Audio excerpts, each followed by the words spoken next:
Selamat datang di Beetle Channel, semoga kita bahagia. Jangan lupa subscribe, like, komen dan share agar channel ini semakin berkembang. Terima kasih.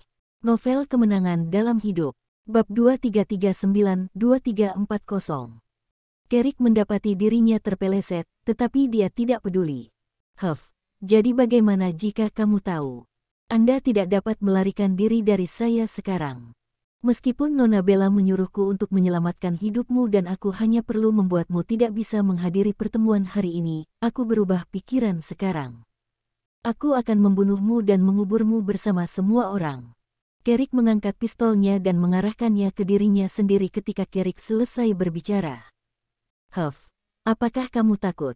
Sudah terlambat. Carrick hendak menarik pelatuknya ketika dia tiba-tiba mendapati dirinya terbang. Ketika dia terbang di udara, dia melihat ada mobil lain di belakangnya.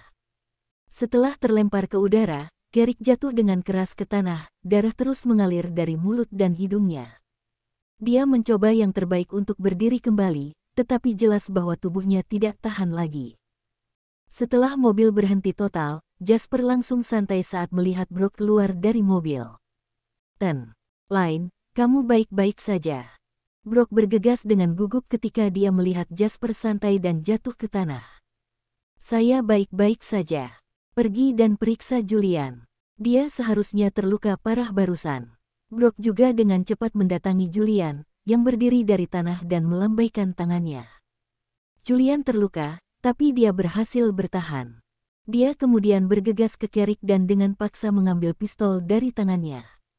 Sekarang Carrick tidak lagi menjadi ancaman. Semua orang bisa santai. Jasper berdiri di depan Carrick dan menatapnya dengan dingin. Apakah kamu ingin membunuhku seburuk itu?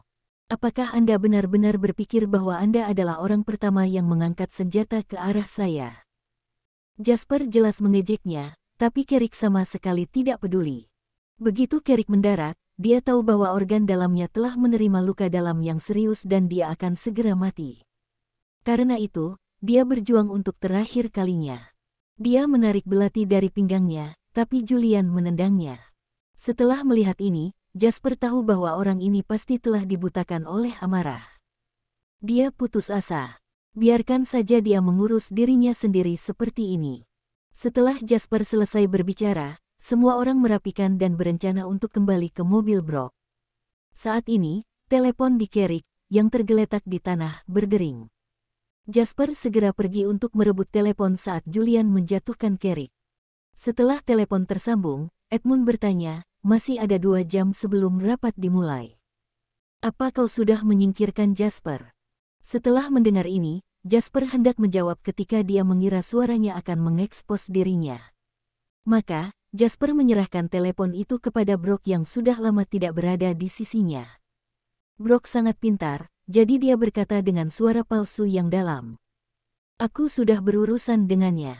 Dia tidak akan muncul. Apa yang terjadi dengan suaramu? Saya baik-baik saja. Aku mengikuti pria ini semalaman tadi malam, jadi aku mungkin masuk angin. Meskipun Edmund juga merasa bahwa suara Carrick agak aneh hari ini, dia tidak bertanya lebih lanjut. Bagus. Setelah hari ini, Anda bisa datang kepada kami dan meminta sisa hadiahnya. Setelah Edmund menutup telepon, Jasper melirik Brooke dan yang lainnya. Apakah kamu mendengar itu? Kita masih punya 2 jam lagi, dan kita harus kembali ke Basra sebelum itu. Brooke dan yang lainnya tidak mengatakan apa-apa saat mereka segera mengantar semua orang kembali ke jalan menuju bandara. Carrick, yang pingsan, mungkin mengakhiri hidupnya dengan tidur nyenyak. Edmund mengakhiri panggilannya dengan Carrick dan bertemu dengan Bella yang telah selesai berdandan. Apakah kamu sudah menyingkirkan Jasper yang merepotkan itu? Tanya Bella. Bella, aku baru saja berbicara dengan Carrick di telepon. Dia meyakinkan saya bahwa itu tidak akan muncul di Basra hari ini. Bella tersenyum puas setelah mendapat kabar pasti. Bagus. Saya sekarang bisa pergi ke pertemuan tanpa khawatir.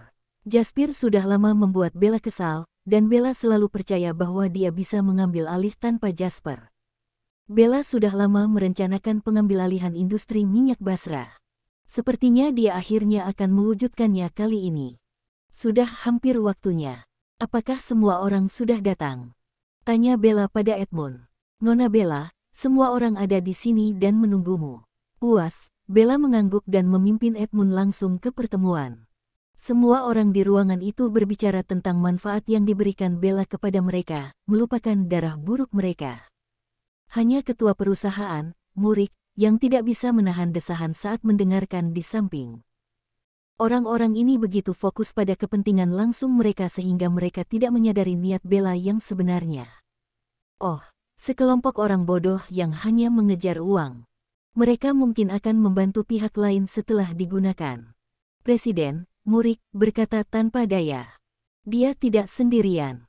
Beberapa pengusaha yang selalu mengikuti Murik berpikiran jernih. Presiden, apakah tidak ada cara lain untuk menghentikan mereka?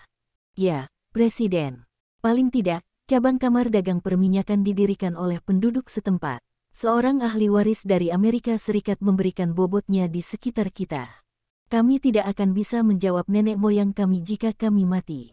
Murik mengetahui hal ini, tentu saja, tetapi sulit untuk membuat orang-orang yang haus uang ini bergabung. Satu-satunya yang harus dilakukan sekarang adalah menggunakan segala yang kami bisa untuk mengulur waktu dan menunggu kembalinya Jasper. Murik selesai berbicara, dan orang banyak mengangguk. Mereka telah memikirkan apa yang harus dilakukan. Setelah beberapa saat, Bella akhirnya muncul. Ketika Bella muncul, semua orang mencurahkan pujian mereka. Bella senang dimanjakan. Dia berjalan dengan senyum di wajahnya. Baiklah, semuanya. Sekarang kita semua di sini, mari kita mulai bisnis. Semua orang memandang Bella lebih penuh harap ketika dia berbicara. Bella sudah mempersiapkan acara itu dengan memberitahu banyak orang bahwa dia punya kabar baik. Oleh karena itu, semua orang bersemangat untuk melihat bagaimana Bella akan memenuhi janjinya. Bella menyuruh stafnya menyalakan layar lebar di belakangnya dan memutar klip promosi. Dia telah membuat videonya. Tujuannya adalah untuk mencuci otak semua orang di ruangan itu sebagai langkah terakhir. Kabar baik yang saya miliki hari ini adalah menawarkan harga di atas pasar saham sebagai ganti saham Anda. Berapa banyak yang Anda tukarkan terserah Anda, tetapi saya memiliki aturan. Semakin banyak Anda bertukar, semakin banyak yang Anda dapatkan. Bella menekan remote lagi, dan persamaan matematika muncul di layar lebar.